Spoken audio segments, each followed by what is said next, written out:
কোন নারী যদি 4টা কাজ করতে পারে, আল্লাহ নবী বলেন ওই নারীকে আল্লাহ রাব্বুল আলামিন তার জন্য জান্নাতের 8টা দরজা তার জন্য খুলে দেবেন। 4টা কাজ খুব কঠিন কাজ না, নারীদের জান্নাতে যাওয়া খুব সহজ। আল্লাহ নবী বলেন যেই নারী 4টা কাজ করবে আল্লাহ রাব্বুল আলামিন তার জন্য জান্নাতের 8টা দরজা খুলে দিয়ে বলবেন তোমার যেটাতে খুশি হয় তুমি সেই জান্নাতে প্রবেশ করো। বলেন সুবহানাল্লাহ।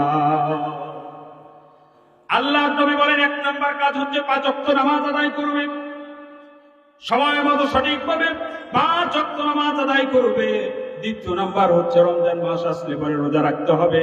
3য় নাম্বার হচ্ছে নিজের ইজ্জত আবরুকে হেফাজত করতে হবে, মানুষের সামনে নিজের রূপ যৌবনকে প্রকাশ করা যাবে না। আর 4র্থ নাম্বার হচ্ছে স্বামীর আনুগত্য করতে হবে। স্বামী আপনাকে ইসলামের বিধান অনুযায়ী জায়েজ যতগুলি হুকুম করবে, আপনার কষ্ট হলেও আপনার অপছন্দ হলেও সেই হুকুম আপনাকে অবশ্যই মানতে হবে। এই 4টি কাজ যে নারী যথাযথভাবে করতে পারবে আল্লাহ রাব্বুল আলামিন তার জন্য জান্নাতের 8টা দরজা খুলে দেবেন। বলেন সুবহানাল্লাহ। আমার মা বোনেরা যারা পর্দার আড়ালে আছেন, বিষয়টা খুবই গুরুত্বের সাথে নিয়ে আপনারা আমল করুন। আল্লাহ আপনাদেরকে হেদায়েত দান করেন বলে আমিন।